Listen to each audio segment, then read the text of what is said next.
বাংলার এক ছোট্ট গ্রাম জলনগর। চারপাশে সবুজ ধানক্ষেত, সরু মাটির রাস্তা, আর দূরে নারিকেল ও তালগাছের সারি।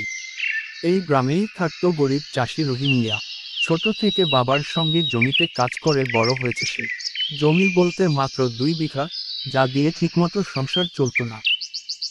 রহিম মিয়া এত পরিশ্রম করত, সে নিজের জমিতে চাষাবাদের পাশাপাশি সে অন্যের জমিতে গিয়ে কাজ করত। রহিম মিয়া একদিন তার বউয়ের সাথে তার অভাবের কথাগুলো শেয়ার করতেছিল। রহিম মিয়ার সংসারে ছিল বৃদ্ধ মা, স্ত্রীলতা, আর 2 ছোট ছেলে, রাকিব ও সাজিদ। বর্ষাকালে যখন বৃষ্টি ঠিকমতো হতো, ধানের ফলন ভালো আসতো, তখন কিছুটা স্বস্তি থাকতো। কিন্তু টানা 2 বছর খরায় ফসল নষ্ট হয়ে যাওয়ায় ঋণের বোঝা পাহাড়সম হয়ে উঠল।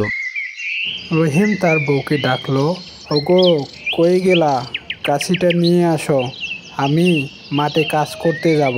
তুমি দাঁড়াও, আমি ঘরে গিয়ে নিয়ে আসতেছি। এই বলে সে ঘরের দিকে হাঁটা শুরু করলো। এই বলে রহিম মিয়া হাতে কাছি নিয়ে হাঁটতে হাঁটতে মাঠের দিকে রওনা হলো। এবং সে চিন্তা করতে থাকে, এবার যদি ফসল ঘরে তুলতে না পারে তাহলে যে সে অনেক ঋণে পড়ে যাবে। তার বন্ধুকে যে সে কথা দিয়েছে এবছর তার ঋণ পরিশোধ করবে। এই দুশ্চিন্তা করতে করতে সে যেন মাঠের কাছে চলে এসেছে। রহিম যখন তার জমিতে কাজ করছিল, মাঠের পাশ দিয়ে হেঁটে যাচ্ছিল তার বন্ধু রহিমকে মাঠে কাজ করা দেখে সে জমির পাশে দাঁড়ায় থাকে। এই রহিম, কি করছো ওখানে? এবার তো দেখি তুমি ভালোই ফসল লাগাইছো। তো বন্ধু, এবার ফসল তুলে আমার টাকাটা কিন্তু দিয়ে দিও, অনেক দিন হয়ে গেল। ঠিক আছে বন্ধু, এবার ফসলটা ঘরে তুলতে দাও, আর কিছুদিন দেরি করো, আমি তোমার টাকাটা পরিশোধ করে দেব। এই নিয়ে তোমার টেনশন করতে হবে না। তো বন্ধু, এখানে আবাদ করতে তোমার কোনো সমস্যা হচ্ছে না তো? রহিম তখন উত্তরে বলল, না না বন্ধু, সমস্যা হবে কেন? কেন বন্ধু, কিছু হয়েছে? রহিমের বন্ধু উত্তরে বলল, না না, এখানে কোনো কিছু হয়নি। কিছুদিন আগে এখানে একটি ঘটনা ঘটছিল। তুমি কি এটা শুনেছ? তুমি কি জানো কি ঘটছিল? এখানে কিছুদিন আগে একটি লোককে ভূতে ধরে এখানেই মেরে খেয়েছিল। তুমি কি সেটা জানো না? আর কাজ করতে চাইলে তুমি দুজন নিয়ে আসবা। সাবধানে কাজ করো বন্ধু, দেখে শুনে কাজ করিও। এই বলে তার বন্ধু বাড়ির দিকে রওনা হলো।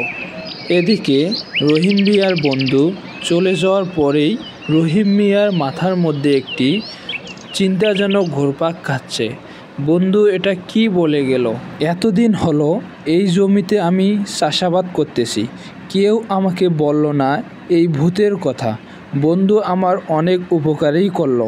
এই কথা চিন্তা করতে করতে রহিম মিয়ার যেন কাজে আর মনেই বসতেছে না। তার মনের মধ্যে কেন জানি ভয় ভয় কাজ করতেছে। এই বলে মাঠ থেকে বাড়ির উদ্দেশ্যে রওনা হয়। আর যেতে যেতে সে চিন্তা করে, না জেনে অনেক দিন এখানে একাই একাই কাজ করেছি, জীবনে আর এই ভুল করব না। এই বলে তড়িঘড়ি করে রহিম মিয়া বাড়ি চলে আসে এবং তার বাড়ি এসে তার বউকে তার বন্ধুর বলা সেই ভূতের কাহিনীটা তার বউকে শোনায়। তার বউ সমস্ত কথা শুনে তার স্বামীকে জিজ্ঞাসা করে, তাহলে কি হবে? ওগো, জমিতে যে ঠিকমতো কাজ না করলে ফসল ভালো হবে না, আর ফসল ভালো না হলে আমরা ফসল বেশি দামে বিক্রিও করতে পারবো না। তাহলে কি হবে এখন? তখন রহিম মিয়া বলে, আমরা গরিব মানুষ, ভূতের ভয় করলে আমাদের চলবে? ওগুলো পরে দেখা যাবে, তাড়াতাড়ি ঘরে আসো, আমার খিদে লেগেছে, আমাকে খেতে দাও। খেয়ে দিয়ে একটু রেস্ট করে আবার কাজে যেতে হবে। তুমি যাও, হাত মুখ ধুয়ে এসে ঘরে বসো, আমি তোমার জন্য খাবার নিয়ে আসতেছি। পরের দিন ভোরবেলা রহিম মিয়া আবার মাঠে কাজ করার জন্য রওনা হয়। কিন্তু আজকে আকাশটা অনেক মেঘলা, বৃষ্টি হওয়ার সম্ভাবনা।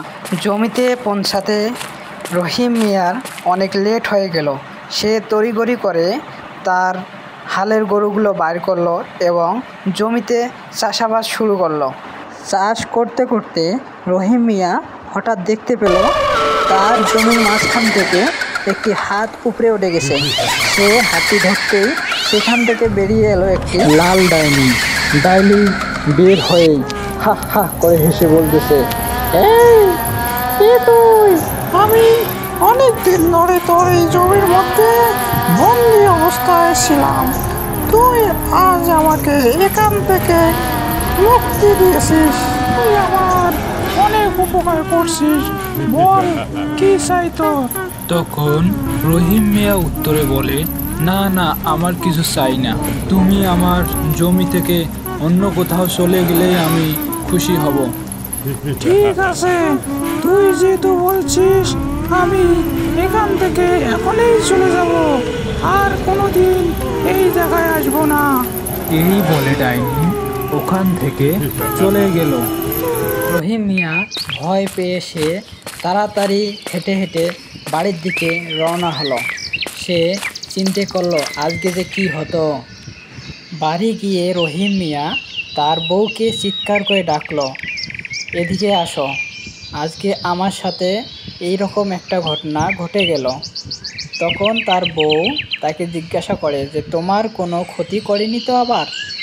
তখন রহিম মিয়া বলে, না না, আমার কোনো ক্ষতি করেনি, বরঞ্চ ডাইনি এখান থেকে চলে গেছে, আর আমাদের কোনো ভয় নেই, আজ থেকে আমরা মুক্ত। আর কোনো সমস্যা নেই।